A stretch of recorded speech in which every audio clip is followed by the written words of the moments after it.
Shop, setiap negara terkenal dengan keunggulannya masing-masing ya. Ada yang kaya, ada yang tertib, ada yang bersih, dan ada yang sejahtera. Misalnya saja negara Jepang nih, yang terkenal dengan kebersihan dan kerapihannya. Tapi Shop, ternyata aslinya nggak semua tempat di negara itu mencerminkan citra dari negara itu sendiri. Bahkan ada loh tempat-tempat tertentu sangat bertolak belakang dengan citra si negara yang dikenal warga dunia.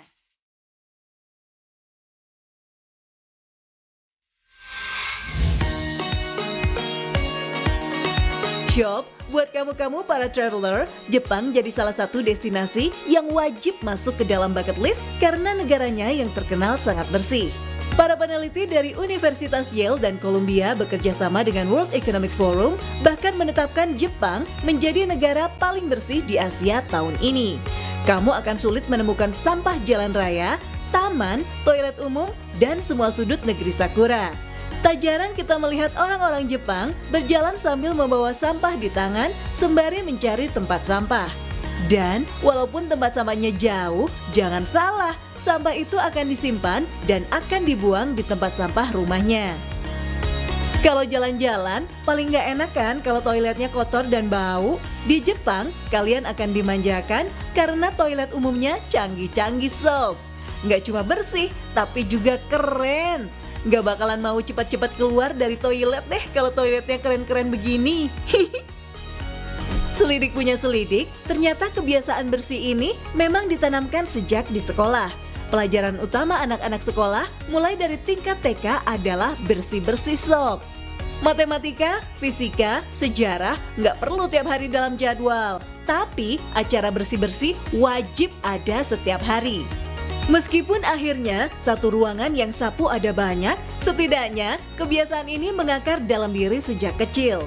Dampaknya, orang-orang dewasa di Jepang juga akan merasa berdosa jika membuang sampah sembarangan atau membiarkan rumah dan sekelilingnya dipenuhi sampah. Kalau udah begini, mungkin nggak ya kalau di Jepang ada perumahan kumuh? Tapi ternyata kenyataan berkata lain Shop. Ternyata Jepang juga memiliki wilayah kumuh. Namanya Kamagasaki. Daerah yang terletak di Osaka Selatan ini bahkan dihapus dari peta Jepang saking kumuhnya. Daerah ini menjadi tempat tinggal para tunawisma dan pengangguran yang kebanyakan sudah lanjut usia. Awalnya, daerah ini merupakan tempat tinggal para pekerja proyek Shinsekai. Namun ketika proyek ini rampung, para pekerja yang seharusnya pulang ke daerah asalnya menolak kembali dan memilih tinggal di Kamagasaki. Namun, di sana mereka tidak ada pekerjaan dan akhirnya menjadi gelandangan. Beberapa pengangguran juga berdatangan ke sini untuk tinggal dan akhirnya tempat ini menjadi sarang pengangguran.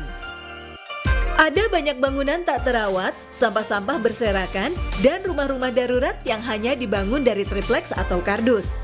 Pokoknya kalian gak akan nyangka deh kalau tempat ini adalah bagian dari Jepang.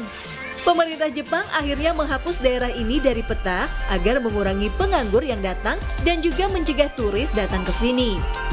Jadi jika ingin ke sini, kamu harus menelusuri dan bertanya kepada warga di sekitar Osaka.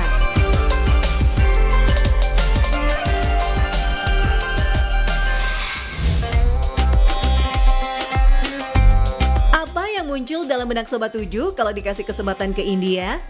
Kuliner kaki limanya yang aduhai? Adegan nari-nari di antara rimbun pepohonan? Atau keruwetan lalu lintasnya? Nyatanya sob, ada banyak tempat indah di India loh.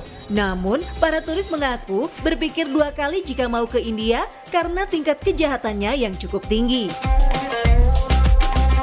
Pada 2020, statistik menyebutkan bahwa ada 85 pengaduan pemerkosaan setiap harinya di India. Serem juga ya sob. Tidak hanya pemerkosaan, perampokan juga sering terjadi di India. Apalagi saat pandemi Covid terjadi, banyak yang dirumahkan karena tidak boleh keluar rumah. Alhasil, penghasilan pun berkurang, bahkan banyak yang tidak memiliki penghasilan lagi karena pandemi ini. Dampaknya, perampokan semakin merajalela. Jangan sekali-kali keluar menggunakan perhiasan emas karena tidak sampai beberapa jam kamu akan dirampok. Mirisnya, yang melakukan perampokan ini mengaku berprofesi manajer atau karyawan di perusahaan. Mereka mengaku merampok karena tidak punya uang lagi untuk memenuhi kebutuhan sehari-hari. Tapi Shop, dengan status negara yang terkenal dengan tingkat kriminalitas yang tinggi ini, ada sebuah desa yang paling aman di India. Saking amannya, penduduknya sampai tidak ada pintu dan jendela di rumahnya, jadi ngeblong aja gitu. Mereka hanya membuat lubang sebagai sirkulasi udara. Seperti ini nih Sob penampakan rumahnya. Shani, Singapura, sebuah kota kecil yang terletak di Maharashtra, memiliki 3.000 jiwa penduduk. Mereka menyembah Dewa Shani yang dipercaya menjaga para penduduk dari kejahatan. Kepercayaan ini juga yang melarang rumah memakai pintu dan jendela Sob. Petugas kepolisian di sini mengaku tidak ada pencurian selama 400 hingga 500 tahun di sini. Wah, bisa megabut nih polisinya, alias makan gaji buta. Para penduduk juga mengaku mereka tidak takut ketika meninggalkan rumah mereka berhari-hari. Saat akan meninggalkan rumah itu hanya akan ditutup dengan papan kayu saja untuk mengurangi debu atau hewan liar masuk ke dalam rumah. Enak juga ya Sob, nggak perlu alarm, nggak perlu siskamling, semua aman-aman aja.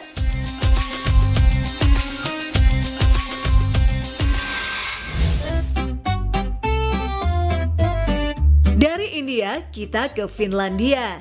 Negara ini memang sering bikin iri negara lain ya. Gimana enggak? 4 tahun berturut-turut, Finlandia menduduki urutan negara paling bahagia sedunia menurut World Happiness Report. Kebahagiaan ini didukung mulai dari level paling muda, yaitu anak-anak usia sekolah. Sudah lama dunia mengakui pendidikan Finlandia adalah yang terbaik Sob. Siswa tidak terlalu pagi datang ke sekolah dan tidak ada kompetisi di dalam sekolah. Keadaan ini membuat siswa sangat suka bersekolah. Sistem pendidikannya juga adil Sob. Semua diatur oleh pemerintah dan tenaga pengajar juga diberikan gaji yang cukup tinggi. Setelah sekolah, para pekerja juga dibuat bahagia dengan jam kerja yang tidak terlalu lama. Dengan jam kerja yang hanya 5 jam sehari, para pekerja menjadi lebih produktif. Jam kerja yang singkat ini juga mengurangi stres dan tingkat kejahatan juga berkurang karena jarang ada pekerja yang pulang di malam hari.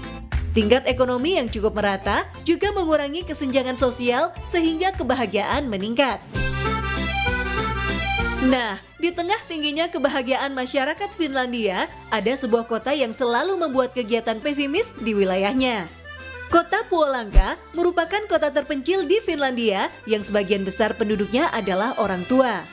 Meski tingkat ekonominya tidak terlalu rendah, kota ini banyak ditinggalkan anak-anak muda sehingga menjadi salah satu kota yang kurang bergairah. Toko dan perkantoran memang ada, namun tidak sesibuk kota lain Sob. Karena keadaan ini, masyarakat Puolanka membuat gerakan pesimis dengan acara-acara lelucon, musik, atau kegiatan seni lainnya yang menyelipkan kritik-kritik terhadap keadaan sosial di negaranya.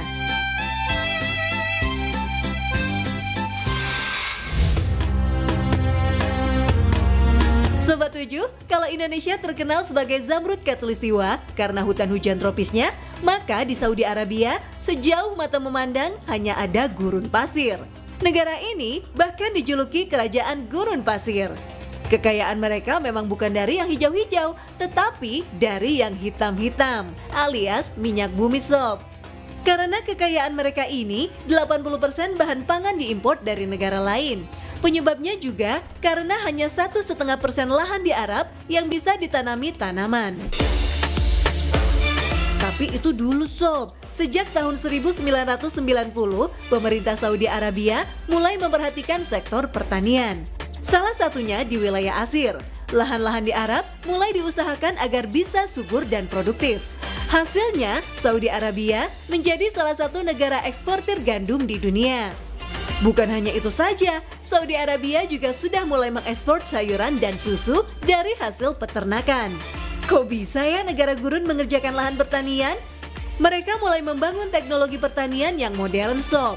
Peneliti diberi pendanaan lebih dari negara yang akhirnya nggak sia-sia. Para ilmuwan menemukan fosil air sedalam 1 kilometer di dalam tanah Arab. Penelitian ini berdasarkan keadaan Arab 10.000 tahun yang lalu yang sangat subur dengan curah hujan yang tinggi. Penemuan ini kemudian melahirkan sebuah sistem irigasi yang efektif yang akhirnya bisa mengairi lahan-lahan pertanian di Arab. Sekarang, lahan pertanian Saudi Arabia mencapai 24.000 km persegi. Wah, Indonesia bisa kalah nih sob!